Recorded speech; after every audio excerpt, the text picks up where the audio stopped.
오늘도 난장판이 이어지고 있는 가운데 인사를 드려보고 있는 크립토 마토입니다. 미국 경기에 관련된 데이터들이 하나둘씩 발표가 되고 있는데요. 긍정적이라고 하는데 미국의 지난 7월 소비 지출은 0.7% 증가하면서 예상치를 상회했다. 증가세가 가속화되고 있다. 경기가 계속해서 활성화되고 있다는 말이 나오고 있는 가운데 아틀란타 연준에 의하면은 3분기 미국의 GDP 같은 경우는 5%가량 성장할 수 있을 것으로 예상을 하고 있다.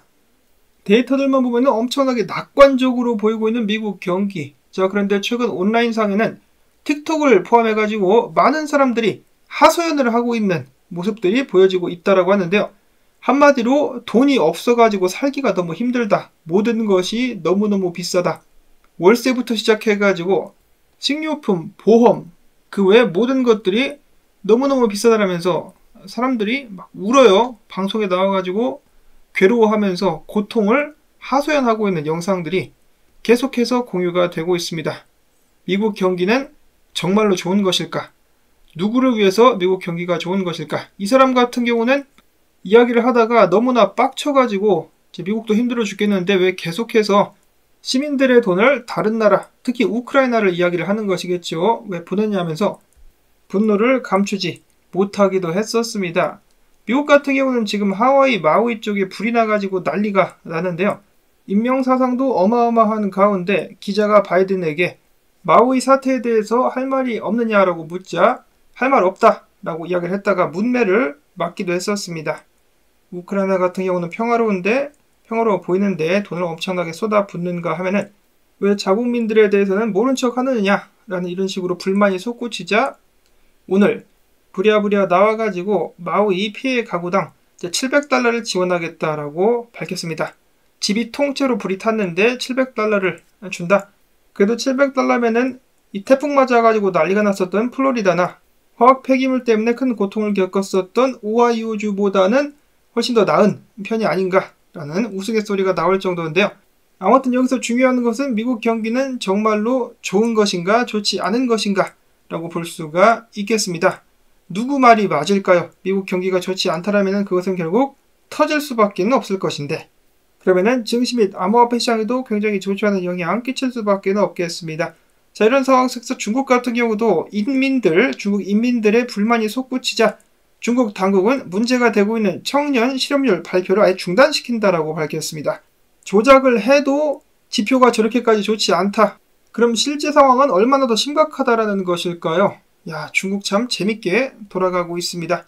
이런 상황 속에서 미국 증시 같은 경우는 일제히 하락, 어제 마이클 버리가 떡락에 큰 베팅을 해가지고 화제가 됐었는데 지금 버리의 예측대로 약간씩 하락을 하고 있습니다. 1%가량씩 전부 다 하락하고 있는 가운데 달러 같은 경우는 103포인트를 유지를 해주고 있습니다.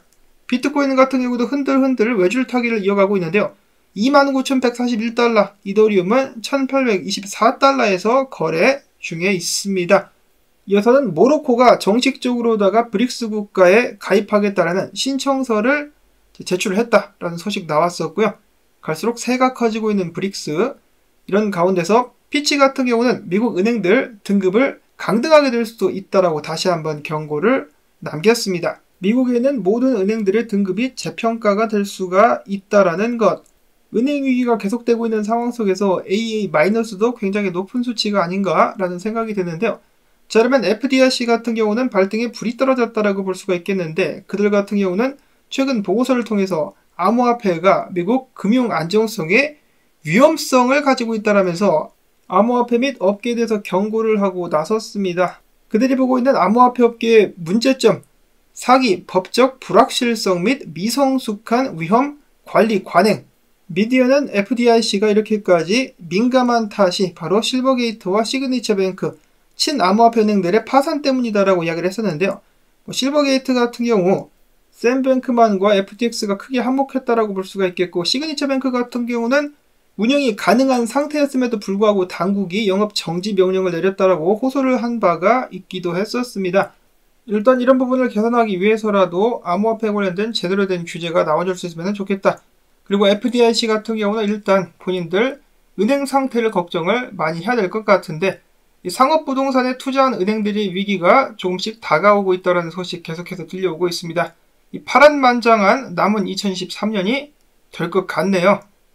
자, 한편 아르헨티나 페소 같은 경우 계속해서 가치가 떨어지면서 아르헨티나에서 비트코인이 다시 한번 신고점을 갱신했습니다. 비트코인 하나 들고 아르헨티나 가면은 갑부처럼 살 수가 있겠죠.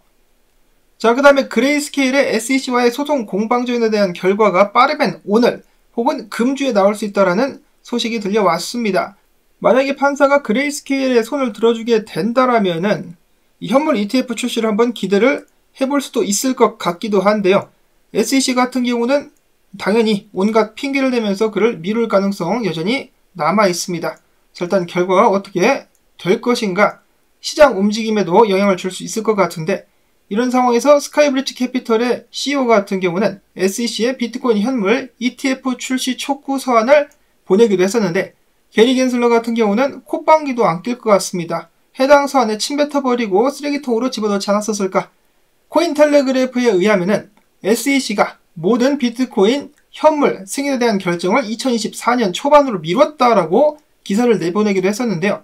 이것에 대한 근거는 SEC 같은 경우는 최대 240일 동안 결정에 대한 연장을 할 수가 있는데, 이런 식으로 240일 동안 미루게 된다? 그러면 아크인베스트의 ETF 같은 경우 최종 기한이 2024년 1월, 다른 모든 기업들의 최종 기한은 3월까지 미뤄질 수가 있다라는 것입니다. 어디까지나 예측에 불과한 것이긴 하지만 충분히 이렇게 될 가능성도 있다라는 생각이 듭니다. 비트코인 큰 방향성이 아직도 나오지 않은 상황 속에서 제미니 거래소 같은 경우는 지난 한 달 동안에 거래소 보유량 중에 총 4분의 1에 해당하는 26,000개의 비트코인이 거래소를 빠져나갔다라고 이야기를 했습니다. 자, 누가 26,000개를 사들인 것일까? 희망 회로를 돌리는 사람들은 블랙락이 26,000개를 산 것이 아니겠느냐? 누군가가 대량 축적을 하고 있다라는 예측을 남기기도 했었습니다. 여러분은 어떻게 생각을 하십니까? 정말로 블랙락이 대량으로 지금 비트코인을 매집하고 있을까?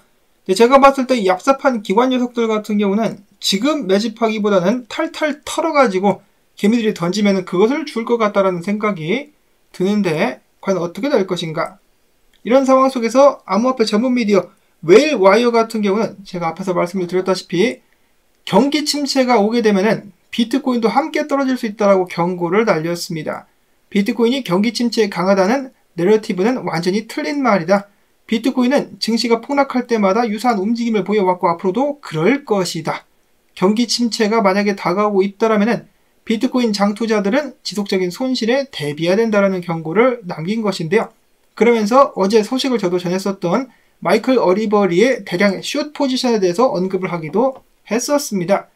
자, 이런 상황에서 리본 파이낸스 공동 설립자 같은 경우는 마이클 버리가 미국 증시뿐만 아니라 비트코인 및 이더리움 하락에도 베팅을 하고 있다라고 주장을 했습니다. 뭘 근거로 이렇게 말을 하는 것인지는 모르겠습니다만은 아무튼 이렇게 주장을 했었다더라 라는 소식이 나왔었고, 자, 그 다음엔 비트코인 분석으로 넘어가 보도록 하겠습니다. 결정의 순간은 계속해서 다가오고 있다. 비트코인 단기 보유자 실현 가격에 비트코인 가격이 접근하고 있기 때문에 지금부터 떡락을 하거나 아니면 지금이 바닥이 되어가지고 위로 튀어오를 수 있다라는 크립토 쿼안트 기고자 온체인드의 분석입니다.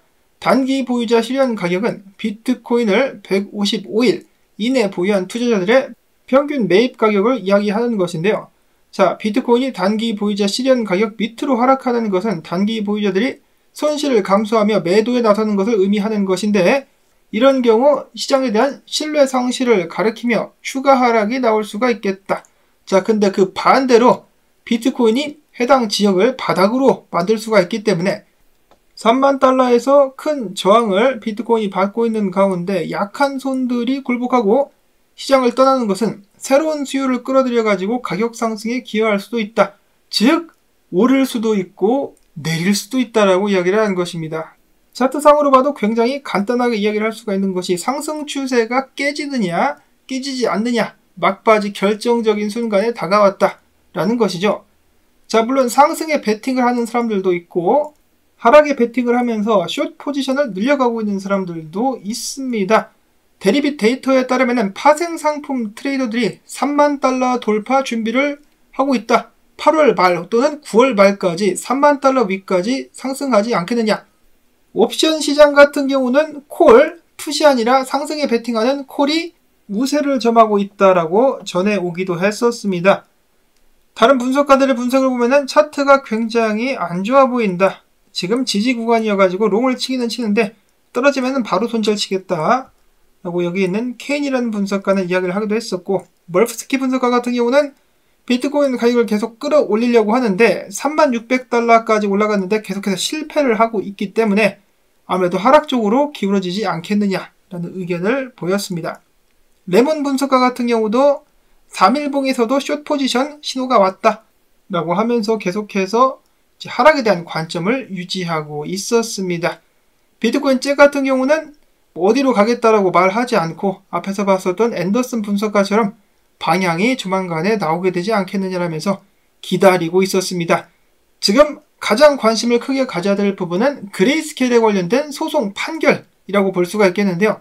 그 판결이 남과 동시에 변동성이 한번 크게 일어날 가능성이 있기 때문에 이번 주 판결이 나오기까지 계속해서 긴장을 좀 해야 될 것 같습니다.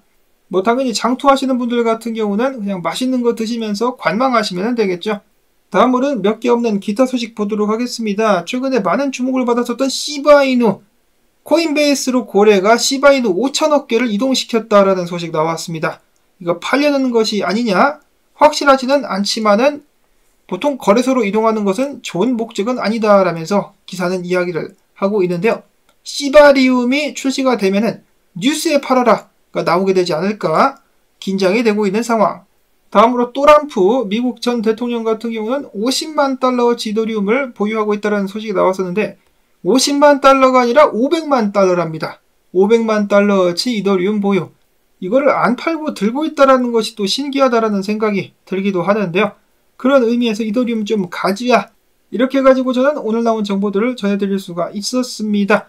여러분들께 도움되셨다면은 오늘도 광고 한 편만이라도 마지막까지 틀어주기.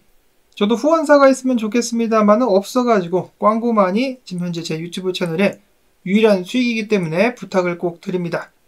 그리고 사람들이 제 링크를 통해 가지고 디센트 암호화폐 지갑을 구매를 하시면은 저에게도 좀 수익이 돌아오는데 이제는 뭐 사실만한 분들은 다 사시는 것이 아닌가. 다음 불장 때나 돼야 또 사는 사람들이 나오게 되지 않을까라는 생각이 듭니다. 자, 어찌됐든 간에 행복한 하루 되실 수 있기를 바라면서 저는 다음에 새로운 소식 가지고 인사를 드리도록 하겠습니다. 안녕히 계십시오.